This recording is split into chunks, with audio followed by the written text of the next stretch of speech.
It's a haunting in Venice, haunting in Venice. Kenneth Branagh returning as Hercule Poirot, the world's greatest detective, retired now in Venice, Italy. It's post-World War II days. He just wants to retire. It's a haunting in Venice, haunting in Venice. When his friend, played by Tina Fey, says, "Come to the seance where Michelle Yeoh is a medium, prove if she's fake. It'll be from my book, A Haunting in Venice.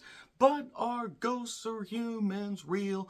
Who is the real culprit in Venice? Maybe it's a ghost or a human, or multiple humans, multiple in Venice. Let's just get to the review." A Haunting in Venice was directed by Kenneth Branagh, who returns as Hercule Poirot. Yes, the world's most greatest detective in the whole wide willy world. The man with the mustache and everything, and who's in Murder on the Orient Express and Death on the Nile and various other works based on, the books by Agatha Christie. And Michael Green returns as the man that did Green Lantern, Logan, and also Death on the Nile, Murder on the Orient Express, so he's familiar with the work of Hercule Poirot. And Kenneth Branagh returned to the director's chair and starring and possibly made the coffee, because that man is attention to detail individual, shall we say. He's a bit of a freak about it, and he has been able to make that character his own. He's not the first man to play that character. He probably won't be the last, but Murder on the Orient Express was quite good. Daisy Ridley, boy fucking howdy. Death on the Nile, Gal Gadot can't act her way out of a paper bag, but she's fucking gorgeous. Two of my favorite movies of those respective years. I would argue Death on the Nile maybe was a little bit better. A Haunting in Venice goes more of the supernatural route, or does it? Could it possibly be just a smokescreen? Could it be only smoke and mirrors? Whoa! Could it be ghosts? Could it be humans? Could it be somewhere in between?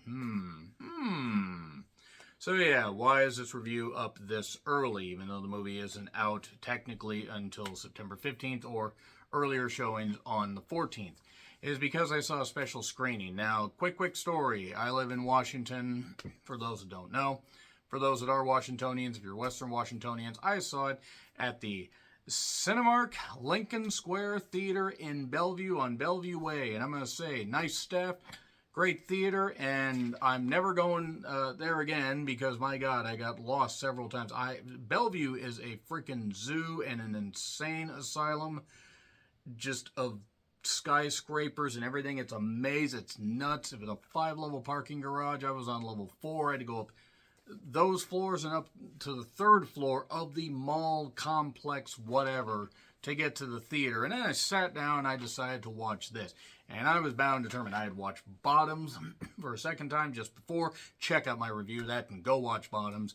It's absolutely fucking terrific. And I decided to sit down and basically, after a little bit of setup, we get Tina Fey asking, Tina Fey is an author, very famous, but she wants the right kind of book, the right kind of hit. Her and Poirot know each other really goddamn well. She says, "Come sit on this seance." You have Mrs. Reynolds, played by Michelle Yeoh. I'm just going to say right now, Tina Fey is fucking gorgeous. She's been fucking gorgeous since SNL. I loved her in Mean Girls. God, I loved her in Mean Girls. Wish she was my teacher. Boy, howdy. And she's still great now. Great comedic timing. Does a good job with the dramatic scenes here. Michelle Yeoh, one of my favorite actresses since Crouching Tiger, Hidden Dragon, Everything Everywhere All at Once. She absolutely deserves those fucking accolades. Absolute goddamn just tremendous actress. Has been for years. So I was really excited for this. You also have Jamie Dornan, who is in 50 Shades of Grey, who plays a doctor that has his own stuff, where he's kind of dealing with a tragic past. You have Dylan Corbett Bader, you may recognize him. And then you have Camille Cotton.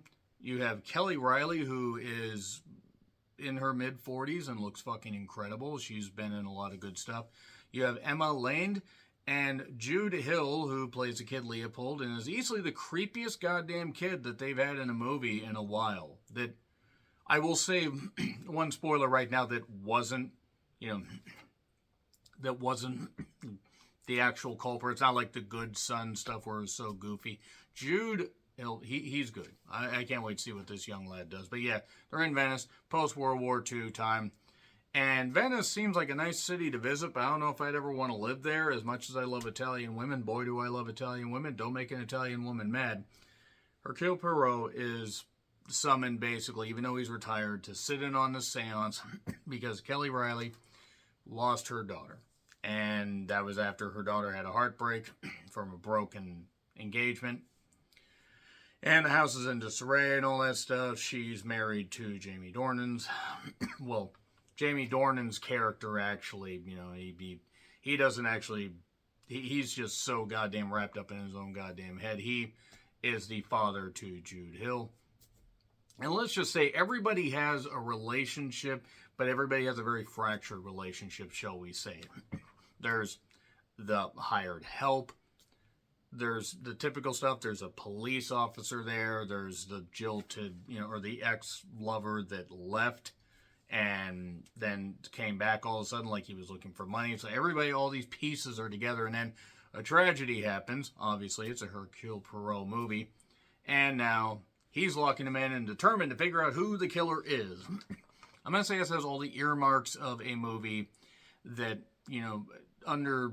with just a standard cast probably wouldn't have worked, but with Kenneth Branagh's direction and camera work, it is gorgeous to look at. And not just because Tina Fey and Michelle Yeoh are in it.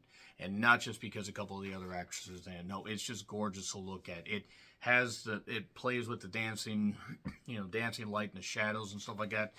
And I would say it does a good job of playing around with who the culprit could be. And obviously in a Poirot, themed, headed movie, there's obviously going to be guilt in multiple parties, but who's the actual one individual? Who's the main culprit? Unfortunately, that's where the movie falters a little bit because it's pretty obvious who it actually is. You can probably tell early on who it is. If you didn't figure it out, that's totally fine too. But yeah, it's a little obvious, but I'm not going to hold it against the movie because it's so good to look at, and the humor between Tina Fey, Kenneth Branagh, and humor in general works. And also there's some nice haunting imagery, and just, it's really great to look at. There's some great interplay between Jamie Dornan and Jude Hill. A lot of really great acting. Michelle Yeoh's great in this because of course she is. I mean, why wouldn't she be? And honestly, the rest of the cast just does a great goddamn job. There's a couple young assistants to Michelle Yeoh's character. They're great. Emma is one of them. And it's just a well-cast movie, great detective story, and shows how Hercule Poirot is tired and doesn't really want to keep doing this anymore, but he knows he has to, because he has to solve this. He's the world's greatest detective, and even though he had he had terrible stuff happen in Murder on the Orient Express, and we find out more about his backstory in the war, losing his wife, and Death on the Nile, and all that stuff. We find out more about that. And we find out that he is human at the end of the day, and certain tricks can be played even on the world's greatest detective. It's just so well performed, well acted, and well crafted that even with an obvious, okay, that's not really a mystery, I assume that much, and yeah, I assume that this was going to happen as well. It's still so well crafted you don't really care. I mean, and maybe some people will find this to be the weakest of them. I think they all have strengths. Murder on the Orient Express, Death on the Nile, and A Haunting in Venice. Really good, really well crafted. I would highly recommend you guys check this out when it hits and gets a wide release. It's really, really good. I am going to get into spoilers though, just so you know, but it's very atmospheric, even though it only basically takes place in one location. I mean, after Tina Fey and Kenneth Branagh meet, and she encourages him to come and, to this particular location for the seance, we find out more stuff about the tragic backstory of the family, of the house, and all this stuff, and layers get peeled back, even though, again, you can figure out who the killer is, or who's really guilty early on. It's very good. It's very, very good, and I would recommend you guys check this out. I will be getting into spoilers, just so you know. Spoilers won't take way, way, way too long, because I want you guys to check this out for yourself. But 3, 2, 1, and spoilers. So, who's the killer? The killer is Kelly Riley. It's Kelly Riley. She's the mother. She didn't want her daughter to get away from her. she was kind of happy that she was engaged, but then was slowly poisoning her because she was raising bees and had flowers in a particular area, in her garden. And these bees, could make this certain type of honey that was almost like a hallucinogenic, and you would see things, because the early signs were the daughter was seeing things like ghosts and stuff like that, and she was going all nuts. No, no, no, no, no, no, no. That was a hallucinogenic thing that the mother was giving her, because the mother had an engagement. It didn't work out all that well. She was afraid of losing her daughter, and that's why. So that's really what it was about. Now, Tina Fey and the police guy were also involved in this, because the police guy, it turns out that he actually had been to the house before and stuff like that, and Poirot had been able to figure out all this stuff going on. But Jude Hill's Leopold also said there are certain things going on in this house. There are ghosts and everything. Now, really, you only see one ghost, and that's of the daughter. That's all you see. But the way they tell it, it's really, really good. And she takes different forms. The form of a young woman, a child, and that kind of stuff. And it does a good enough job playing, where is Poirot really losing his mind? What's going on here? What's actually happening? Is there actually a ghost there? And was the ghost the culprit? No, the ghost wasn't the culprit. A little bit earlier on, there's a bunch of kids running around having a party and everything.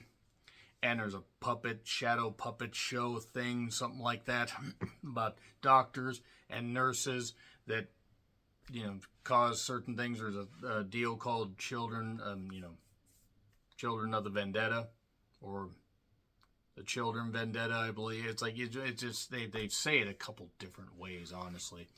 But that ghosts of children are causing these things and causing these marks on people's back that looks like you took like one of those small gardening, rakes and stuff like that, the little, the nasty teeth, but, just dug through the ground and stuff like that, like you're a cat pawing at a mouse. And it was like one of those things. Now, it's very obvious it's not the former fiance that left her because, he just couldn't take it. The reason he left her is because the mother would never approve of anybody. He couldn't get her away from her mother, and just knew that there was no way to compete. And also, he felt guilty because, she was mentally ill, and a real doctor, instead of the one played by Jamie Dornan, would have figured that out. And then all this stuff's coming together, but Michelle Yeoh's character actually dies early on, like within the first 30-40 minutes of this movie. She does her seance. It turns out that that's actually proven to be a trick, a fake. The two assistants are helping out with a magnetized type, like magnetic controlled typewriter. And one of the assistants was hiding somewhere in Kenneth Branagh. I was like, oh, really? Oh, this all the, you don't think I can figure this out? And then he starts hearing and seeing things. There's a reason for that. Because what it was is the bees, the honey, and the honey was put in the tea. So the daughter was completely losing it. Kenneth Branagh got some of that, and he was starting to hallucinate, but he wasn't given a lethal dose.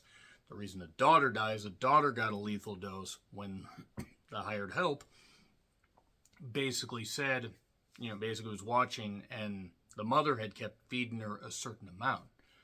Hired help gave her too much. She died, and the mother was all heartbroken, even though the mother was poisoning her daughter, and pushed Michelle Yeoh's character to her death. And then there was this blackmail letter that had been sent, and then she had called the doctor on the inside phone, because, the doctor had ended up also dying.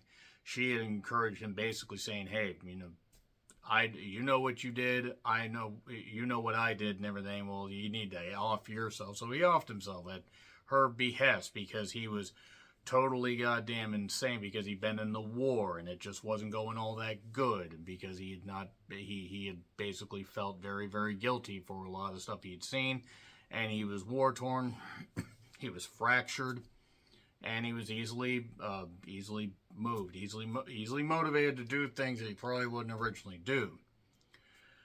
And it turns out that also Jude Hill had written this ransom or this blackmail note thing and everything because he had used his inheritance, because he was part of the rich family, to help take care of his dad, because his dad couldn't really work anymore because he loved his dad. And then he was disappointed his dad died. And then basically it turns out everybody's guilty. It turns out that Tina Fey and the police chief actually worked, or the police guy actually worked together to get Kenneth Branagh there, a way to help her book and stuff like that. And also maybe a way to assuage the police guy's guilt, because he had actually been, he'd been the one to find the daughter drowned. Like, oh, she fell out and she drowned and everything. She jumped to her death. No, she was actually killed by, she was technically killed by the hired help, but she was poisoned by the mother. And then the mother threw her on, marked her and everything and did that. Yeah, so, yeah, the mother basically just killed her daughter just because, why the hell not? Because she just couldn't lose her. So, what's next for Hercule Poirot? Who knows? All I'm going to say is this. It was well crafted. It delivered. It absolutely did some great shit. I'm going to... Fuck it, I'm going to say A+. I'll say A+. I thought this was really goddamn good. Because even for the flaws of the obvious culprit and all that, it was so well crafted and so good and so beautiful and sumptuous to look at. And that's not just Tina Fey again. It was great. So yeah, A+. So agree, disagree what I said, like, share, subscribe, Twitter handle in the description. I'm John Rickland. I'll see you soon.